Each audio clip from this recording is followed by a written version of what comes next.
Entrepreneurship is hard, but the process can be simplified. You can achieve success faster, sooner, and easier. I'm Mike Michalowicz, and I'm on a mission to eradicate entrepreneurial poverty. My goal for this episode and every episode is to serve you on your journey. Let's start right now on Entrepreneurship Simplified. I have a question for you. What's that? What's your social media appetite these days? Oh, it's changed dramatically. Yeah. So I was all into Facebook. That was my primary thing. And I was checking it, I think, every day, particularly when going to bed or something. And then I was talking to my daughter about 6 months ago. She's like, yeah, I don't do that stuff anymore at all. Yeah. I think that's really popular among the 20-year-olds and teenagers. I hope so. Yeah. So I stopped. I removed Facebook. This is my phone that's recording this. I removed Facebook from my phone, from my iPad. I deleted everything. Instagram, all that stuff. Right. All your personal stuff. Yeah. Yeah. And I don't miss it at all. No. I did have a funny situation, though. I was sadly at a funeral for a friend who died way too early in life. And it was like a high school reunion. I was telling you about this. Yeah. One person came and was like, hey, it's good to see you. I'm like, I do not know who this person is. And once I ultimately found out who they were, I never really knew them anyway. Right. You and didn't have a real connection. And she goes, oh, I Facebooked you. I'm like, oh, I haven't, or Facebook messaged you. I'm like, I haven't been on Facebook in 6 months now. Yeah. So I said, sorry if I didn't respond because I haven't seen it. So I went on there, and it was one blessing because now I know what her name is. Yeah. And I didn't know her. And there's this queue of all these messages on there. It was interesting. Did you go down the rabbit hole into these messages? No, especially that one. I was like, no. Yeah. No. And then the other thing that was interesting was there's still posts on my page when someone tags you. Yeah. So there were still posts like in the last week or so. That's crazy. Yeah. So they're still coming. I'm noticing too, though, that my appetite for it is definitely diminished. I always loved it as sort of like a family journal, especially Facebook. Like, I love going back to the memories and like, oh, this is what we were doing a year ago. This is what we were doing 4 years ago. Right? This is what we were doing 8 years ago. I like that too. I love that.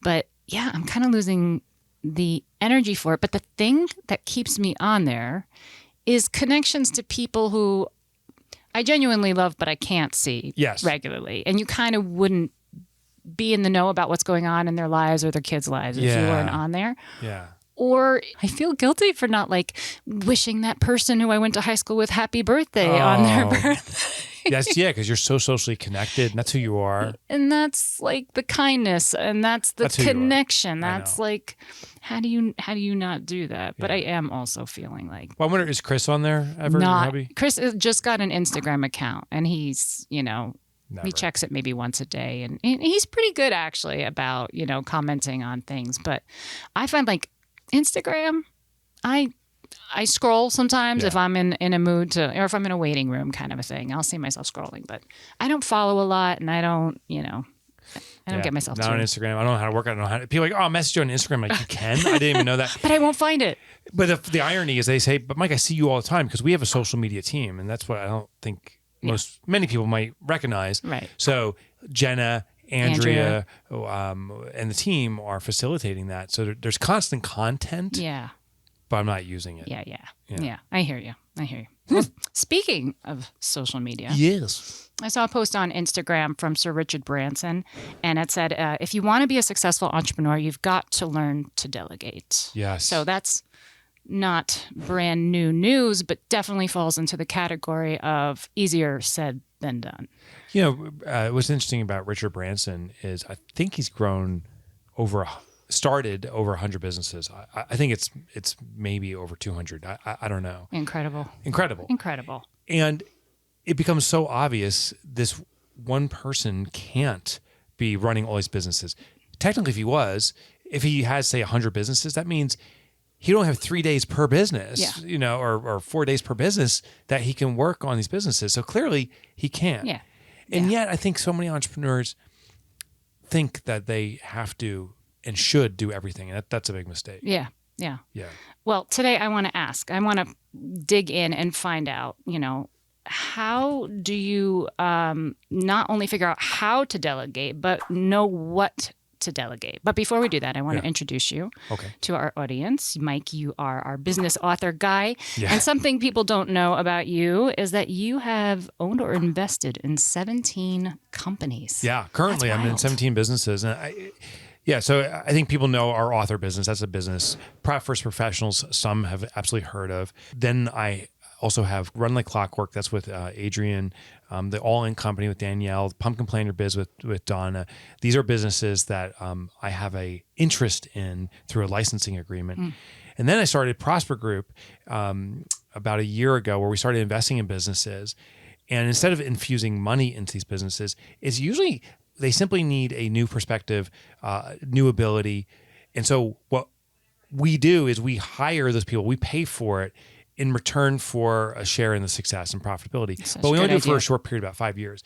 In that business, we have right now, I think, active 15 companies. So maybe it's actually now over 17 cumulatively. Wow. Yeah. Wow, that's great. And it's a little bit, for me, like a Richard Branson thing is that you can't be involved in that many things and be actually actively running, operating, all those things. Right. Forget it. Right. I would argue more than one business, you start diluting yourself. Yeah. So in each business, there is a full-time operator.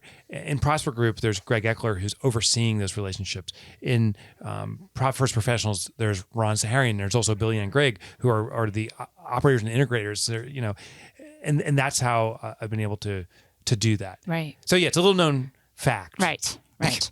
Yeah. Well, a couple episodes ago, we talked about the queen bee role. Yes. Right. So we have to define the QBR in order to be to most effectively deliver on our big promise. So my question is, how do we align our time to reflect our QBR? Yeah, so the QBR, so going back to that episode, we were talking about the queen bee role, which is a role designated in the organization. Do you remember what the QBR is for our company? The QBR for our company is to simplify entrepreneurship. Well, that's the promise. Well done, yes. That's the promise, to simplify entrepreneurship. Yeah, and what's the activity that most simplifies entrepreneurship? Our books. Books, bingo. Nailed it, Amy. Thanks. A+. A+. Oh my God, Yay. there's a pop quiz, too. I hate those. I hate those. That was horrible. Remember those in school? Yeah. Like, oh, my God. Yeah. That's exactly it. So we promise to simplify entrepreneurship. How we deliver on it most, that's the QBR, is by writing books that I intend to be extraordinary. It's always the determination of the client if it is or isn't. So I can't say they are, but that's my intention and commitment. Right. The QBR does not need to and should not necessarily be served by an individual single person, because that person becomes a linchpin. If I leave this planet, the books are done, right, unless we build redundancy. And what we've done is we've introduced AJ, so she's a co-writer with me. Right. But we also have derivative authors. I think a collective now of maybe about 20 other authors. So when I leave this planet, there's an opportunity that the message continues on. Right. And that's what a QBR is. The more I extract myself as the owner, originator of doing the QBR, and put more individuals and more capabilities in place to do it, the healthier the business is.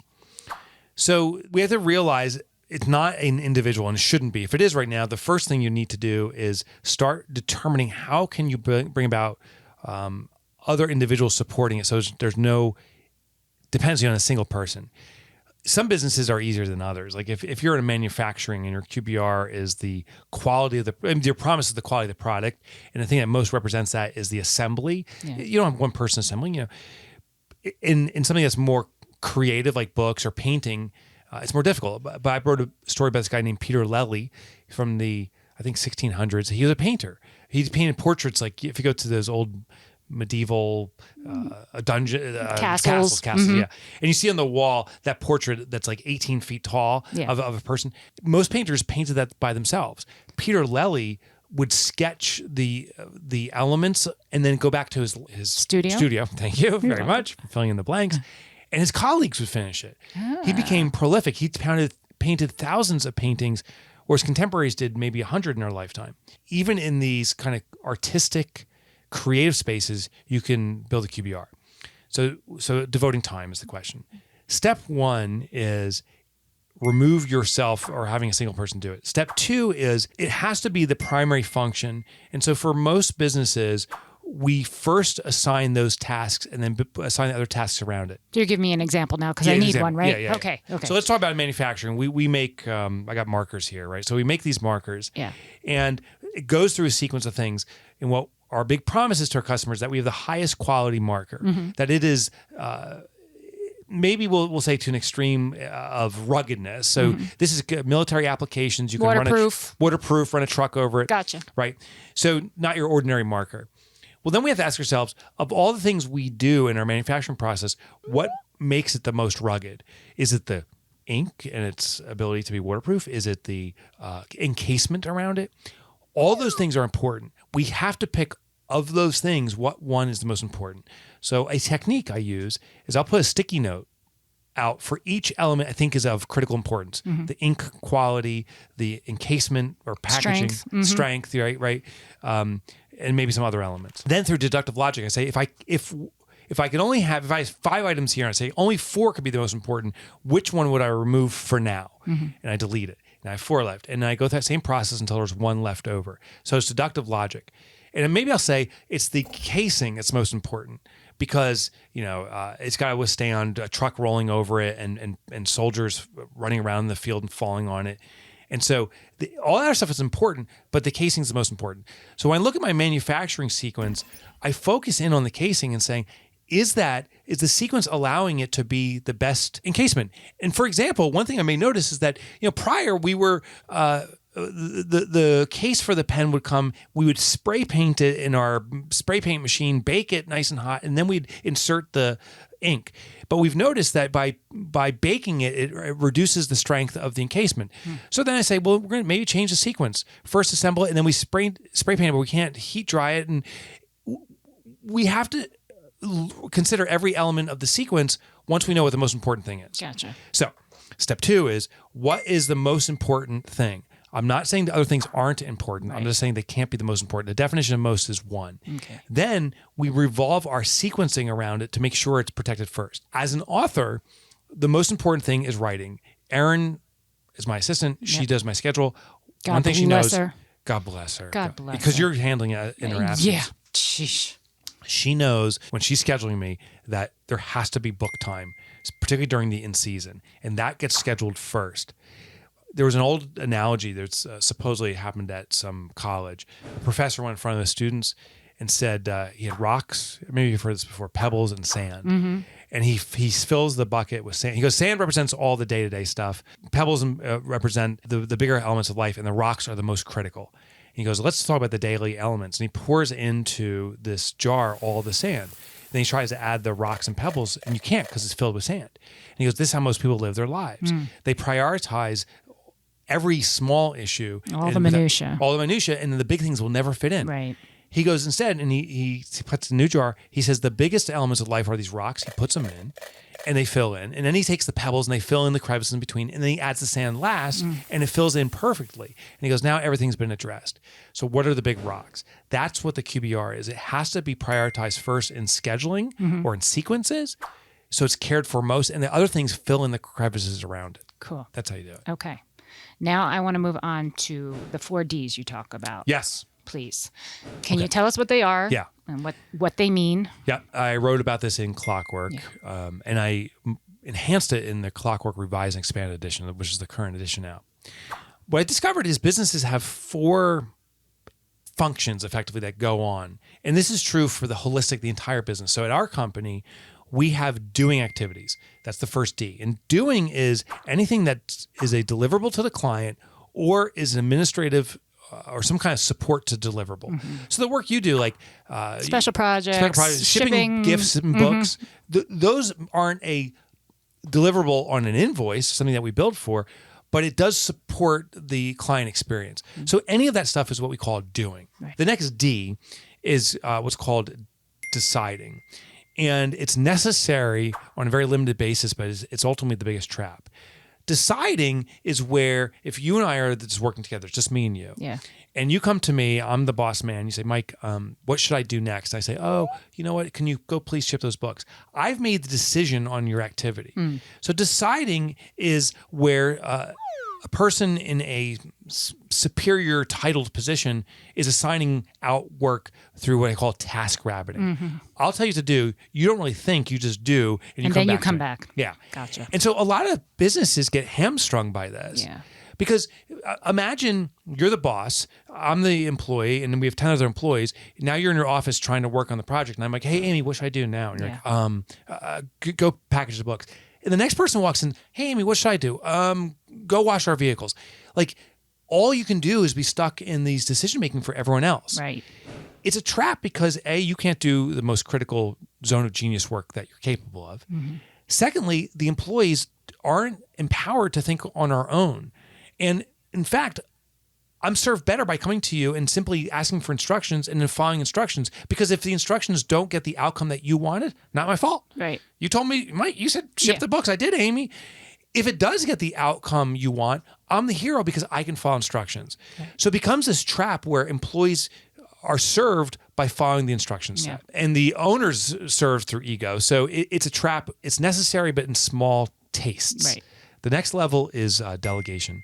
Delegation is not the assignment of tasks, it's the assignment of outcomes. This was really interesting to me. The assignment of outcomes. Yeah. Big shift there from assignment of tasks to assignment of outcomes. Yeah. And I ain't perfect at this, and we have challenges with it. But an example is we have a client who, a customer who bought 100 books, and we want to thank them for it. The assignment of an outcome would be me meeting with you and saying, hey, Amy, we have a client that just bought 100 books. We want to thank them in some way. Do you think that makes sense? And you say yes or no.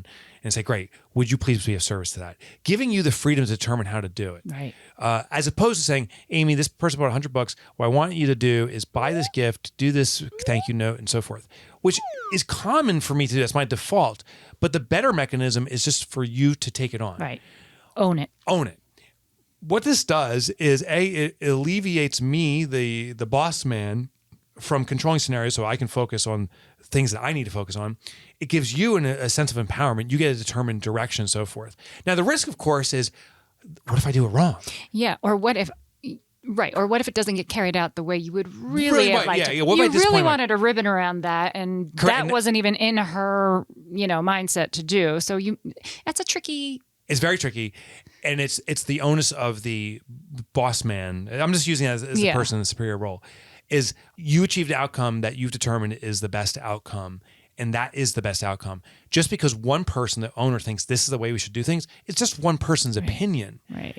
And many business owners say, well, my opinion is the best opinion. No, it's just your opinion. And if you think it's the best opinion, you've now, again, hamstrung the business to be a clone of you. It's not a representation of the holistic community. Right. So the right approach is for the owner to bite their tongue and say, good job, no ribbon.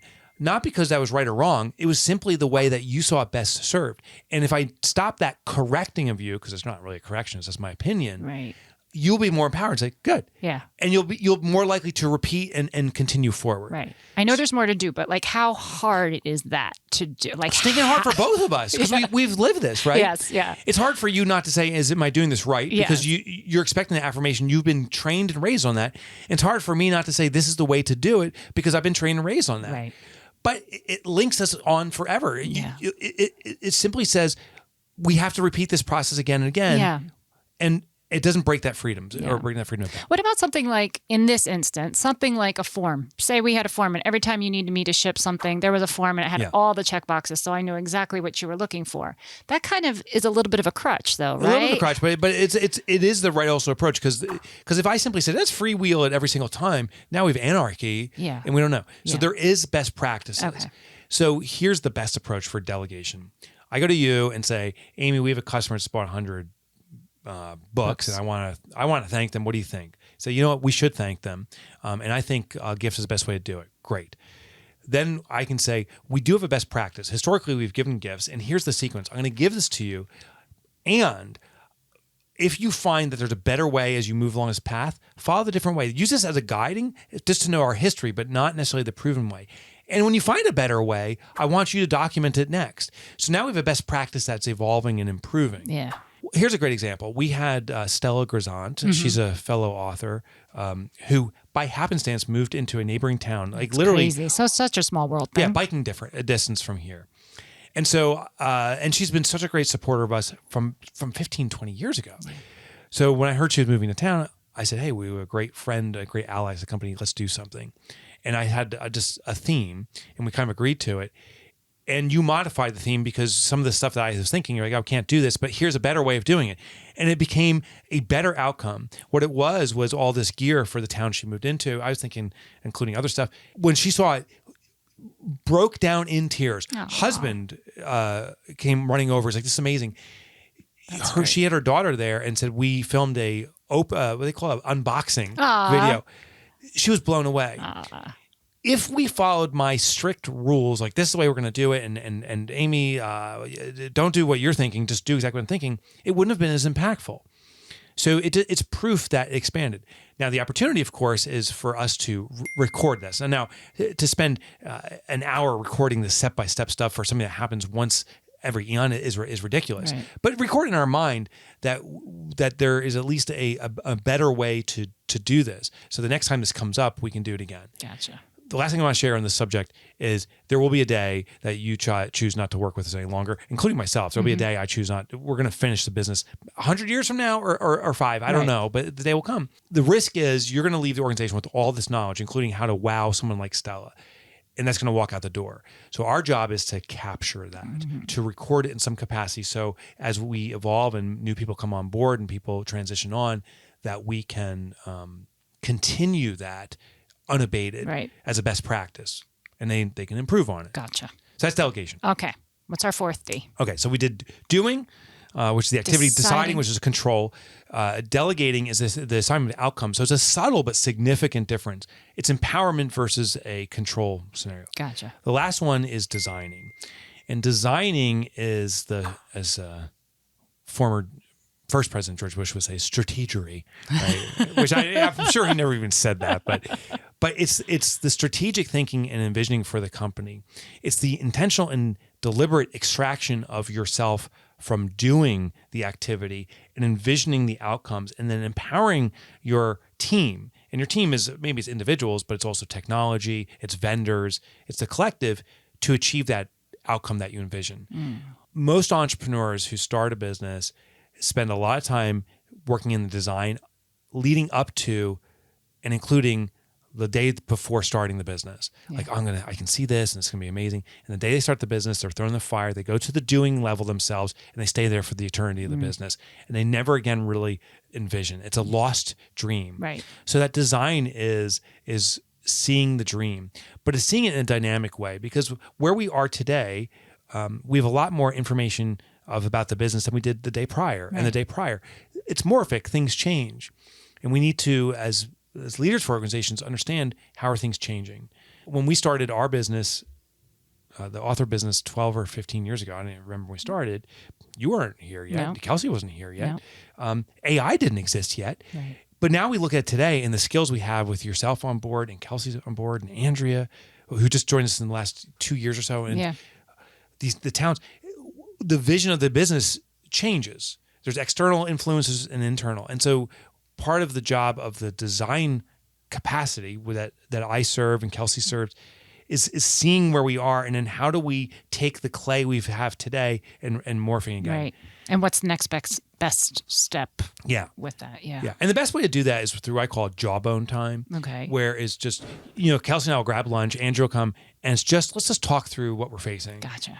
Yeah. Sometimes it's us, those quarterly retreats, which I think are at the best. Yeah. The brainstorming sessions. Just dumping out ideas. I love that. There were some genius thoughts that came out of that last meeting we had at Jenna's. Yeah.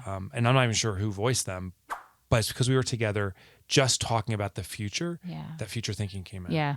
That ping-ponging off of each other. Yes, that's really all design time. Yeah. And you got to schedule it. Right. Ironically, I'd say at the end of the day, that big rock we're putting in the jar is design time. Gotcha. One thing I want everyone to understand, though, listening in, is that we don't just become these thinkers and dreamers, and that's a go nowhere. Yeah. There has to be action. The kind of the dispersion or the weighting is businesses I see optimized around this spend about 80% of the business time doing.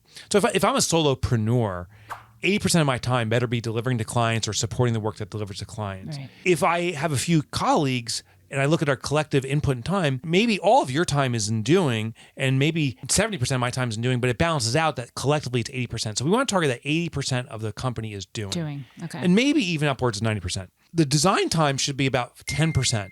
So if we look at a year of an organization, that there's about 2,000 work hours per person, about 200 hours if you divide that by days. That's roughly 8 hours into 10, so about 25 days of design time. And we do it through retreats. We have quarterly retreats. That's 4 days, plus we do an extended one. So we do about 6 days alone, just together as a group. Me and Kelsey meet once every 2 weeks for lunch, and that's a couple of hours. Right. And so collectively, we're spending about 10% of the organization's time on design and so forth. Yeah. The rest then is divided up between delegation and deciding. We're just trying to move more and more toward delegation and less in deciding. Right. So great. So now I know what's happening at those lunches across the street. I love that. Yeah, and it's amazing. And what's so interesting is Kelsey will come back because what is the meetings are coming, and she'll say, I was just searching the web and I found this tool, or I saw this happening from another provider and stuff like that. Do you know what boggles my mind? You guys leave the office, no paper in hand, no pen in hand. So all of that is happening. You guys are just doing this. Oh, wow. Yeah. You're making changes. You're strategizing. You're coming up with new ideas for shifts that we're going to have within the company, and you guys do all that without pen and paper. Yeah, there will be some action items taken on a phone at the end. Sometimes. Sheesh, it's incredible. I'm so old school. Pen and paper. Yeah, phone. I think it's actually good. I will lean toward bringing pen and paper. We do have a checklist when we go. It's on our phones, but the goal is more conversation than task assignment, because that's actually deciding again.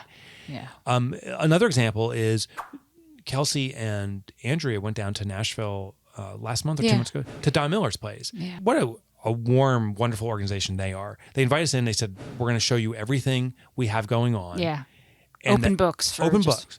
Everything. And we asked questions, and they said, here's where we're struggling as an organization. Here's what we're finding. And they said, take what you can. And we're like, same is available to you. Just take all of it so we can elevate each other. That's all design time. Yeah. And what's the life expectancy of a company that doesn't? That's a great question. Do this. How quickly or how long can you go without doing this? I guess there are some out there who struggle along doing it all the time. It must be shorter too, because how much the industry's changing. Yeah. 100 years ago, if you think back 100 years, that's 1923. 24. Yeah. Right? It was funny. My wife and I were talking about beds. We're thinking about buying a bed. And my dad was born in 1928. Like, did my dad sleep on what was it stuffed with? Did it have straw mattresses? Straw, yeah, was it still straw? George Washington was straw. Yeah. And then how quickly did the bed advance? When did they go from that to this box and spring? Right. And the box and spring was horrible. Yeah. It was better, but it was horrible. And when I was a kid, it was still box and spring. Yeah, there was that one spring because you got the mattress handed down to you from your older sister. My sister, yeah. And me too. And so you had to sleep in a certain position to avoid that God, spring. Exactly. Poking the back. My mother still has one of those beds. Yes. So when I visit, she's like, "Okay, you can stay over." I'm like, "I don't want." No, I don't want to stay over. I don't make me. Maybe right, but how long did that box and spring last? And then, but what happened then is comes out these hybrid things like Tempur-Pedic and so forth. Yeah. And now look in the last 5 years, the boxes in a bed. Boxes in a bed. Yeah. And the beds advancements and beds that cool, beds that heat, beds that the technology is advancing. If you're in the bed industry 100 years ago, you're probably good for 50 years doing the same thing. Oh, that's such a good point. Right. If you're in the bed industry today, you got about 6 months before someone's going to say your technology's outdated and you've got to do something new. Yeah. Yeah. I don't know what's next. Yeah. So I think today we got to spend more time designing because the change is coming faster and faster. I gotcha. So what's the reason entrepreneurs try to do everything themselves? You mentioned in the past the superhero syndrome. Oh, yeah, so yeah. What's that? You ever watch superhero movies? Mm-hmm. Do you have a favorite superhero? Oh, it was Wonder Woman when I was a kid. Did you see the new Wonder Woman? No, I haven't seen it yet. Oh my God. It's so good. Really so good. Okay. Because it harkens back to the ones when we were a kid with Linda Carter. Yeah. I loved Wonder Woman. And when I watched the new rendition, this movie, she's fighting some evil entity. She's defeated. In the process, she destroys everything. Like the whole cities are blown up. There's destruction everywhere. Cars are flipped. Humanity's running. But she saves the day, right? She saves all the people, but destroys everything. And that's what I call the superhero syndrome, is us, every common day human, becomes dependent on the superhero to save us. And they swoop in, and sure enough, they defeat the big evil enemy. But in the process, they lay destruction everywhere. And some of it's irreparable. So the rest of the movie that they don't show is humanity, us cleaning up all the damage, Right. and then becoming more dependent. My favorite superhero as a kid was actually the Batman, the Adam West Batman series. Yes. So great. But it was the exact same perversion as Wonder Woman, in that Gotham City, the commissioner was dependent on Batman. So the Joker was coming. Well, we can't protect ourselves. Call Batman. He'll save the day. Then the big fight breaks out. They destroy all these things in the process. And they thank Batman for stopping the Joker, but it does destruction. That's the entrepreneurial syndrome. It's the superhero. Yeah. We have a problem at the office. Mike's got to swoop in and save it. I'm like, of course, I'm a hero. And I see myself this way. And I come in and I circumvent all of our systems. I don't follow any processes. I fix the immediate problem, but then there's this cascade of issues. Of other issues, right. And then so what happens behind the scenes, I leave, and then you and Andrea and Jenna and whoever, just sit behind the scenes like, oh my God, I got to fix all this crap now. Mike got it done, but Mike was here. Yeah, he didn't do it the right way. No. And then it's like, that's the superhero syndrome. Okay. The perversion, if that's the right choice of words, becomes the business becomes more dependent on the superhero, the entrepreneur, to fix these situations and less capable of fixing itself. So the business actually becomes more crippled and more damaged. When I go to conferences, I tell the entrepreneurs in the audience, when you leave this conference and return to the office, I want you to know your colleagues have been preparing for your return. They call it the hurricane. You're coming back with all these ideas, all this genius, and the team's going to sit there and say, listen, the entrepreneurs are going to come in and just throw all this stuff at us because they're the superhero. They have the big fix. Here's the magic. And it's going to last maybe a day. If it's a miracle, 2 days. And then they're going to revert back to the old self, and there's going to be this wake of all this stuff. The best way to navigate this is just ignore it. Just let the hurricane tear through, and there's going to be all this damage after the fact, but then we'll have to repair it. And that's kind of what happens. We come in with this big wake of crap behind us. So that's what we got to be aware of. The best thing an entrepreneur does is they remove themselves from the doing, and they go into design mode and they observe the doing, and they give guidance to the organization to improve the organization. The last thing I want to share on this subject is there's kind of this homeostasis. The perception most entrepreneurs have, including myself, is, here's my standard, and here's what the organization's performing standard, and it's less than I expect. Therefore, I got to come in and keep pulling us up. That's the superhero. Fly in with my cape and pull us up. But the best thing an entrepreneur can do is actually remove themselves and see, where does the business settle in naturally? That's where the business standard is.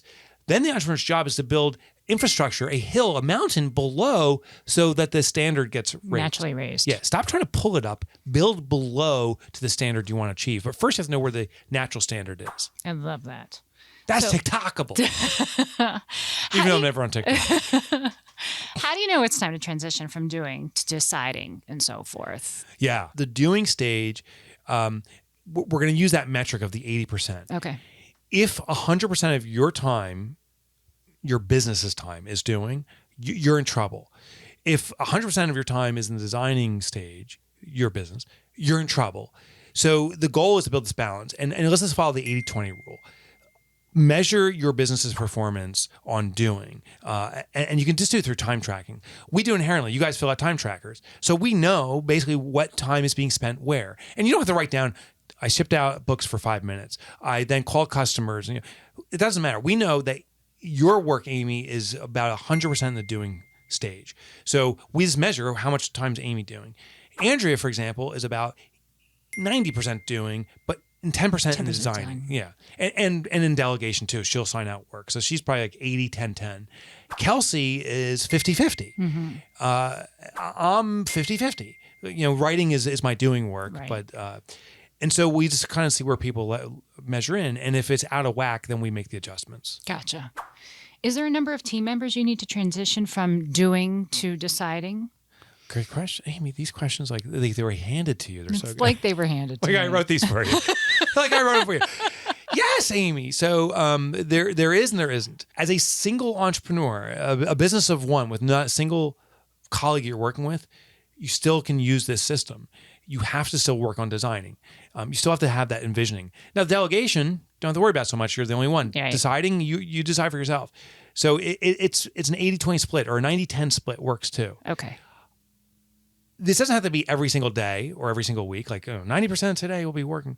There's times where there's demands on you and clients need stuff, and then you got to be all in on serving them. Yeah. But then we need to break from doing and reevaluate what's worked, what hasn't worked. That's design time and change. As a business gets bigger, it usually is less of those pendulum swings from like, I serve a customer, now go back to design. So a larger organization, there's a team always working on strategic work. I just had a call with Relay Bank. Mm-hmm. By the way, if anyone's looking for a business bank, I swear to you, they are the best They bank. are the ones. They support Profit First directly. We use them for our banking. We even set up a link called banklikemike.com. That is because I do support them. I am affiliated with them, but God, I believe in them tremendously. Yeah. So if you want to check them out, go to banklikemike.com. I had a call with them, and they are growing leaps and bounds because of how good they are. The people, Eleni is one person I speak with there. The people are transitioning. She was in some of the doing stages, and more is moving to delegation and design work. So as the business grows and morphs, people's roles may shift too. Okay. Yeah. All right. They got it nailed. Say that again? They got it nailed. They got it, yeah. It's interesting. You know, a company's doing appropriate design and execution, balance. When you see rapid growth, that's sustainable. Some businesses. And what's sustainable, Mike? What defines sustainable? I mean, sustainable means that the customer in every single stage of the company's growth continues to have the same degree of satisfactory experience with happiness. them. Exactly. Okay. Exactly. There'll always be the one offers that said this didn't work for me and therefore you suck. Right. But the general client enthusiasm or satisfaction score maintains very high, while the business is also accumulating many clients. Gotcha. That's when you know they struck that delicate chord. Yeah. Great. Let's talk about the double helix trap. I love this thing. So I got to give attribution to the guy who I heard this from. I think the inventor. His name is Barry Moltz. He wrote a book called Bounce. He's written many business books. That's just the first one that comes to mind. That's one of my favorites. I also want to acknowledge Barry Moltz was one of the first people to step up and support me when I became an author. He's one of your mentors. Yeah, I would consider him a mentor. Consider him one. Consider him a mentor. Yeah, he's an author. He's out of Chicago, and there's another guy, Barry Kaplan. Yeah. That is a mentor and coach.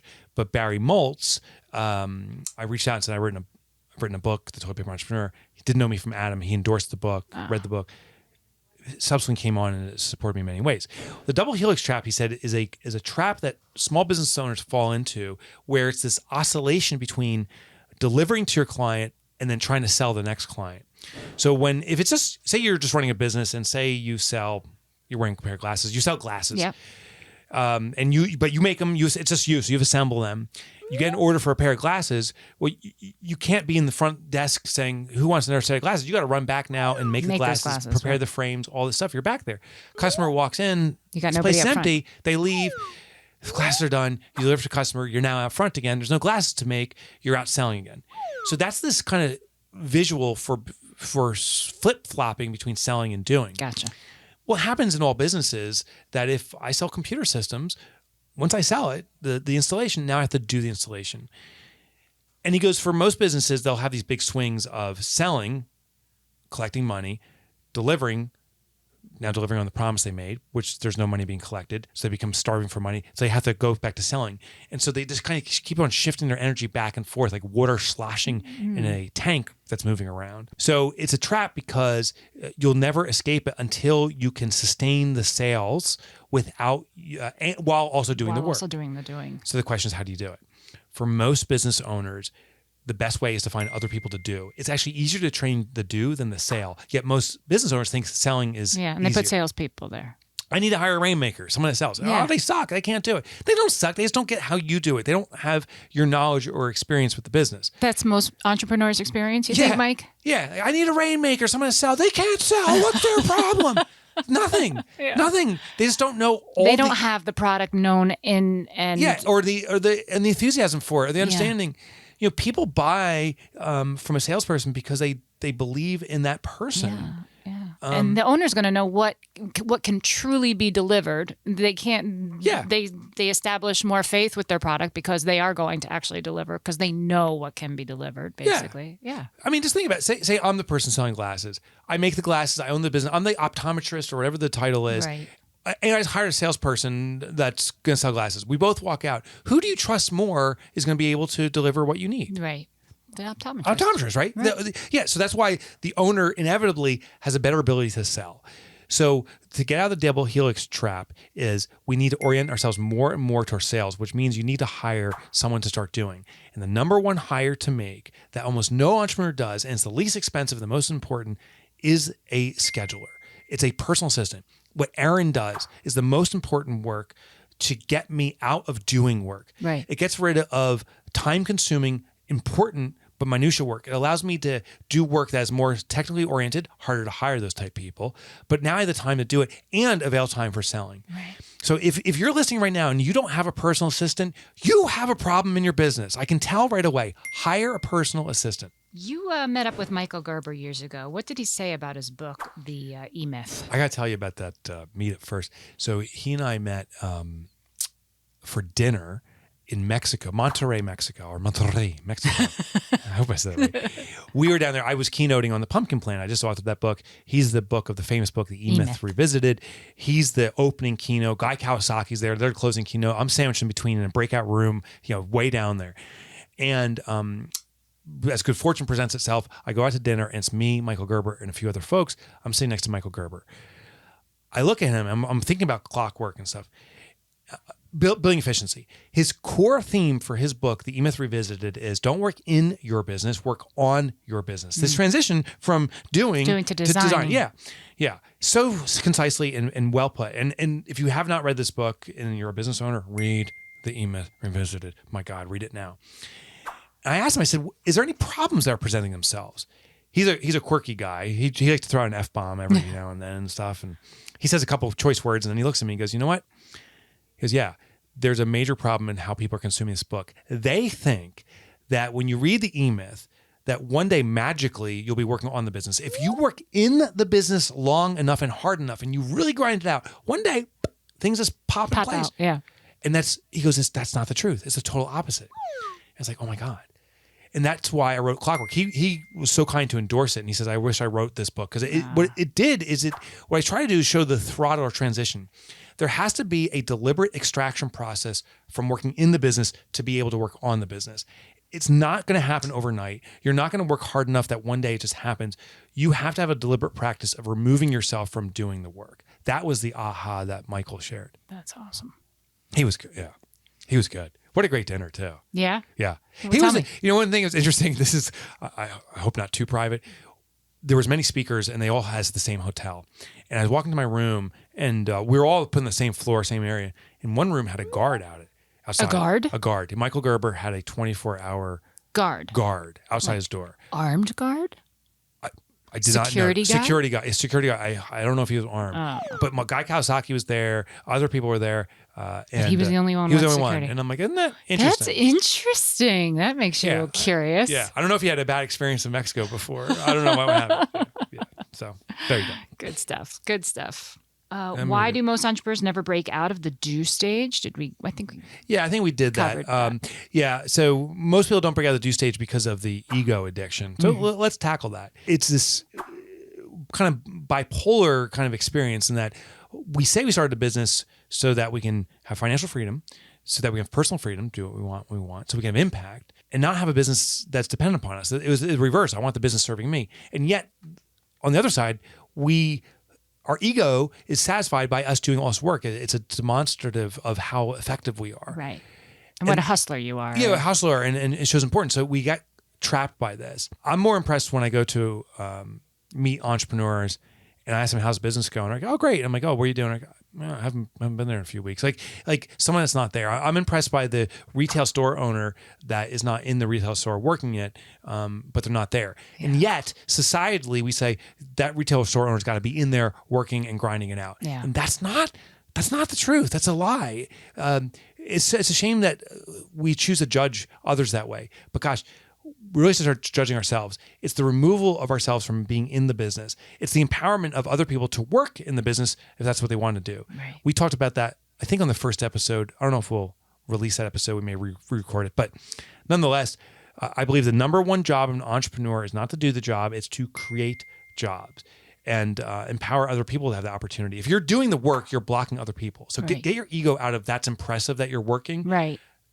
Give the opportunity to other people or a mix of other people. Yeah. And I'm not saying we're milking other people or make them work super hard. Give people the opportunity to express themselves the way they want to. Right.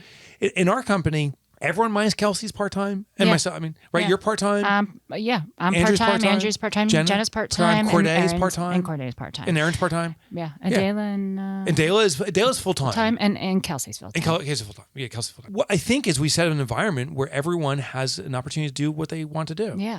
I remember you once coming into work once, and the task was unpacking all these things. And like, you sure you want to do this? You're like, Mike, sometimes I mind-numbing work. I got a lot of stuff going on. Your father was ill at the time. And you're like, I got to take care of all these This things. actually is meditative. Yeah, at it's some meditative point. just to do this stuff. Yeah. And it's like, oh. Yeah. So also shame on us entrepreneurs who judge that if we're giving other people work, that's demeaning or we're putting a liability that we see as a liability on someone. No, it is an opportunity for someone to express themselves in their own way or to benefit in a certain way. Right. We should ask, Right. do you enjoy this? Do you Right. like this? We should set that environment, but never judge someone else based upon your determination of values. Right. Yeah. I wonder if it's, do you ever get to a point with your company where you are at risk for your company changing in a way that you weren't prepared for it to change because you've given so much autonomy to your team members? I mean, has that ever happened with us, with our book writing company? Has it ever gotten to the point where like, this is not exactly this is good, this is working, but it's not exactly what I intended? Yeah, it surely does. It surely does. Me, myself, I'm less rigid about intentions and expectations. I have a very global thing. I really want to eradicate entrepreneurial poverty. I believe in the entrepreneur so much. And it's the hot dog stand and the retail store that I have the most love for because they're the most entrapped in most cases. Right. The belief that they need to do everything and other things. That global thing, as long as we're scratching that itch, I feel satisfied. The way it presents itself is different than I expected. I didn't necessarily even expect us to do this podcast. Yeah, right. But this came about. There's products and teachings that we've delivered. I didn't even know we were doing that. How Fix This Next came about and we built our advisory thing is great, but I never anticipated that. I thought it'd be a licensee. So things definitely shift. Yeah. But I think it's representation of the best of Design. design. Yeah. Yeah. Yeah, exactly. Thanks for saying that. That's exactly it. That's it. Yeah. Nice. Okay. I think we covered I everything. think we did. Did we pull any news topics for today that were exciting? I wanted to ask you about this one. I just want your thought on it. Yeah. They're talking about an article in, I think it was in CNN. I don't have a budget. Why people are going into debt to travel. So there was this trend prioritizing travel. A significant number of Americans are willing to go into debt for vacations, with many using credit cards and installment plans to finance travel. This trend has intensified since the 2000s financial crisis and the COVID-19 pandemic, which I think I would imagine has to do with that feeling like, hey, life is short. You don't know what you're. And I'm really torn on this one because, in my opinion, God, my life is short, Well, you've experienced that. I'm watching. So I'm caring scare. for my elderly mother. Mm-hmm. She's she's much more immobilized than she used to be.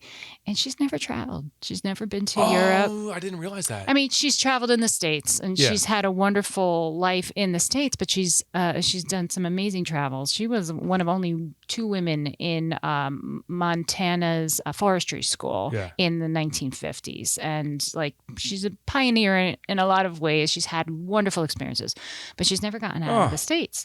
And like, part of me is like, I got to make this happen for her, wheelchair and all now. I've got to make this happen for her. But, and with cancer too, like, I don't have any, and nobody does. We're all playing with house money. But, once it's more visceral for you. Once you experience cancer, you're like, I'm in remission now. Am I going to be in remission next year? I want to do everything I can while I can do it, as opposed to my mom, who is no longer going to be able to hike that mountain or whatever. So I kind of get blowing the money on on these experiences, but I don't know. I mean, what kind of debt are we talking about here? Oh, right. And what's the consequence for the next vacation or the next year? Yeah, right. Because you can't keep building on that. You can't snowball that kind of debt. You can't snowball. There's a book called Die with Zero, which is this concept. That's right. You were telling me about it. It's a really interesting book. So what the author's argument is that at the end of life, the perfect execution is where there's not a penny left. That means you've maximized the use of that money. I want to give a different perspective because the thing is, we don't know when that day's coming. Yeah. I'll give you a counter story. My wife's grandfather was a multimillionaire, died destitute in a trailer because he blew all the money. And what he started doing was he went back to his children and said, you need to support me now. Exhausted those relationships. So then he didn't only just die destitute, he died without relationships. Oh, which is the bigger poverty, really. Yeah, exactly. Yeah. So I saw the opposite. What I believe is at the end of the day, we're all seeking stories because you and I have stories back from our relationship through high school, through our older years, me, you, Mark, and Kristen hanging out. Right. There's certain moments that are significant stories, and the recounting of the stories bring about this emotion. I think, this is my opinion, when I travel, it's a collection of new stories. Oh, we went to Stonehenge. I had a speaking gig out there and went to Stonehenge, and it was amazing. But also last week, Chris and I, we have this little area we set up deep in the woods. It's not even our property. It's the state property, but you can go on a path down there. And nobody knows you're there.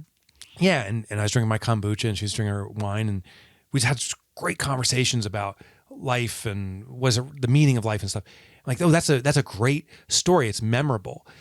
So I think what maybe some folks are experiencing is they're trying to create stories or something that's memorable experiences to share in the future, but the expression of it is, oh, I got to spend money to do this. Yeah. And I wonder the costs in the future. I lived with debt for a decade, and is it devastating to every night go to sleep saying, I don't know how I'm going to pay this, the worry it put upon me. Right. So I think it's dangerous, and I think there's going to be costs associated. I understand people are starving for stories and experiences. I don't think you have to ever do outside your budget. But are they starving? Is it all a matter of perception? And social media images make it all seem like everybody's doing it everywhere. How could I possibly not be able to have these experiences? You're right. That's an ego thing. Yeah, I think we really have to question the reality of like what we need and what would really make a difference, because there's got to be trips you've forgotten. You've traveled so much. There's trips that barely hit a blip on your screen, and somebody else might be getting into debt for that kind of thing. That's a shame. Yeah. But there's moments I'll never forget. Yes, that one night in college, I stayed with my roommates through the night, and we just had this amazing conversation. Yeah. Was it Maya Angelou said they'll forget what you said, they'll forget something else, but they'll never forget how they feel. Yeah, how you'll never forget how they made you feel. Yeah. My God, that's it. We're seeking out. I think we're. Maybe a better way to say this is we're starving for the feeling. Yeah. And I 100% agree. It doesn't need to be traveling because you saw on social media. Yeah. It could go into your backyard with your best friend and just talking. It's the moments. But I just reconnected with Billy Yoder. He was my childhood friend. This weekend, I'm going to be texting him and say, dude, we're getting together to build a story. Yeah. To have a shared experience. And rehash the old one, because that's always good too. And rehash the old one. That's so joyful. So, yeah. Awesome. Good. Hey, this has been a blast. I think this is our best episode of the 3 we've recorded so far. I think you're right. Maybe we got something going on here. As a listener to our show, first of all, I want to thank you from the bottom of my heart for being an entrepreneur. It is a big effing deal. And I don't even know if you're hearing that from your loved ones, your friends, or maybe even from yourself. You are a big effing deal. You're contributing to the economy. You're supporting yourself. You're supporting your family. You're supporting our globe. Even if you feel it's at a minuscule level, you are doing it. So thank you for taking on that risk. Secondly, I want you to subscribe to our podcast. And this is a selfish ask. I want you to do it because it supports us. It's the greatest way for the word to get out. More subscribers, more people discover it. So I know it takes time. I know I'm putting a little onus on you, but if you click on that subscribe button, thank you. If you've already done it, thank you.